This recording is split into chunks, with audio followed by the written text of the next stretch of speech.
안녕하세요. 4월 21일 목요일 하나님의 귀한 말씀, 오늘서부터는 요한복음을 마치고 요나서로 함께 며칠간 은혜를 나누겠습니다. 오늘은 첫 번째 시간으로 요나서 1장의 말씀인 그 은혜를 가지고 하나님의 얼굴을 피하지 말고 바라보자, 이런 제목으로 함께 은혜를 나누죠. 요나는 원래 여로보암 왕 2세 시대에 북이스라엘에서 활약했던 선지자입니다. 그러던 그가 갑자기 하나님의 부르심으로 당시의 원수의 나라였던 아수르 나라의 니느웨에 하나님의 복음을 전하러 가라는 그런 사명을 받게 됩니다. 당시 이 북이스라엘은 이 아수르의 손에 굉장히 힘든 일을 겪었던 나라입니다. 그래서 이 북이스라엘 사람들은 아수르를 원수의 나라로 생각을 했고 대적해야 될 나라로 생각을 하게 되죠. 결국 나중에 이 아수르가 북이스라엘을 또 멸망시키는 그런 역할을 하기도 합니다. 당시에 이 요나는 하나님의 명령으로 니느웨의 말씀을 전하러 갔어야만 했는데, 그 당시 아수르는 아수르단 3세라는 사람이 통치했던 약 BC 760년 정도의 우리가 시대로 추정을 해볼 수가 있죠. 그때 그는 나라에 좀 어려운 일이 많아서 50년 동안 그 주변 나라에 큰 영향력을 끼치지 못했습니다. 그리고 그 후계자인 살마네셀 4세가 다스릴 때부터는 나라가 점점 더 어려워지기 시작을 했죠. 성경에 나오지 않지만 역사를 보면 요나가 말씀을 전하던 당시 BC 765년과 795년 사이에 두 번의 큰 전염병이 이 아수르에 돌아서 많은 사람들이 죽는, 그래서 신의 재앙이 내렸다라고 그렇게 생각하는 어려운 상황이 있었습니다. 또한 BC 763년 6월 15일에는 개기일식이 있어서 백성들이 해가 가려지는 그 모습을 보면서 하나님이 진노하셨다라고 공포에 사로잡히게 되었죠. 많은 학자들은 이 시대에 요나가 니느웨로 가서 하나님 말씀을 전했기 때문에 사람들이 그런 어떤 자연현상, 그리고 전염병과 일식을 통한 그 두려움 속에 이 복음을 듣고 회개할 수 있었다, 그렇게 추정을 하고 있습니다. 중요한 것은 지금 이 요나가 하나님의 명령에 불순종해서 지금 니느웨로 가야 될 배를 타지 아니하고 스페인 저 끝에 있는 다시스로 도망을 갔다라는 사실입니다. 왜냐하면 지금 자기네 나라를 싫어하고 대적하는 원수의 나라에 복음을 전하면 그 나라가 하나님의 은혜로 살아날 거 아니겠어요?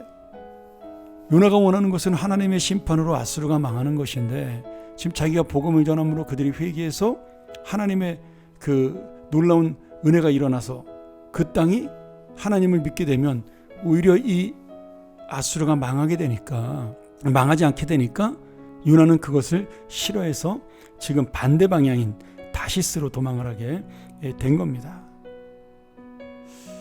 근데 여기 참 저는 이 짧은 시간에 다 말씀드릴 수가 없지만, 이 말씀 중에서 저에게 와닿은 말씀은 요나가 3절 말씀에 하나님의 얼굴을 피하려고 일어나 다시스로 도망한다라는 내용이었어요.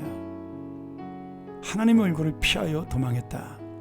여러분, 우리가 하나님의 얼굴을 피할 수 있는 방법이 있을까요? 어디로 가야 하나님을 피할 수 있을까요? 우리가 하나님의 명령이 두렵고 떨리든, 아니면 내 힘으로 하기 힘들어서 내가 마음이 원하지 않든, 우리는 결코 하나님의 명령을 피해 도망갈 수는 없습니다. 반대로 내가 죄를 짓는다고 해도 하나님의 얼굴을 피해서 벗어날 수가 없습니다.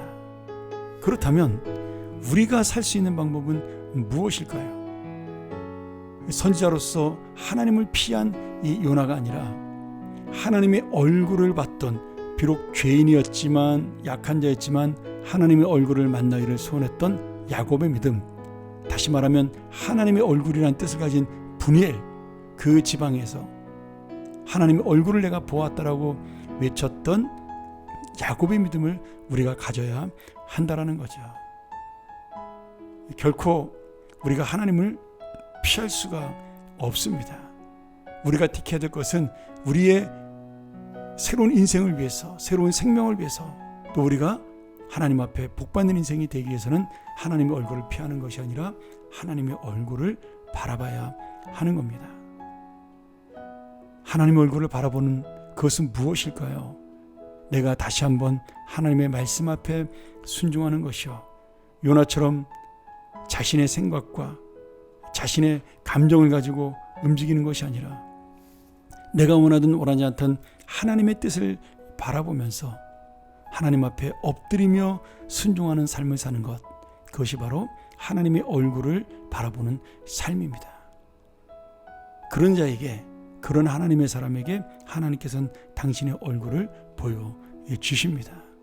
오늘 여러분, 이 말씀, 우리가 하나님을 피하는 자가 아니라 하나님을 만나는 자가 되기를 소망하고, 하나님을 거역하는 자가 아니라 하나님 앞에 순종하여 놀라운 하나님의 계획을 이루려는 그 주님의 뜻을 함께 동참하는 우리 귀한 사명자가 되기를 주의 이름으로 간절히 축원합니다. 함께 기도하죠. 하나님 아버지, 감사합니다. 오늘 요나처럼 우리가 하나님의 얼굴을 피하는 어리석은 자가 아니라, 비록 내가 연약하고 부족하지만 하나님의 얼굴을 대하는 자, 하나님의 얼굴을 만나는 자가 되게 하여 주옵소서. 그리하여 주의 뜻에 순종하는 자가 되어 주의 뜻을 이루는 하나님의 참된 사명자로 살게 하여 주옵소서. 예수님의 이름으로 기도합나이다. 아멘. 우리 다시 한번 이 말씀 묵상하며 주 앞에 나가길 원합니다. 주여, 오늘도 내가 하나님을 피한 그런 마음이 있습니까? 내 마음에 꺼리껴 하나님의 은혜를 만나지 못하는 그런 안타까움이 있습니까? 다시 한번 하나님의 얼굴을 보는 믿음을 갖게 하여 주옵소서. 묵상하며 나아갑니다.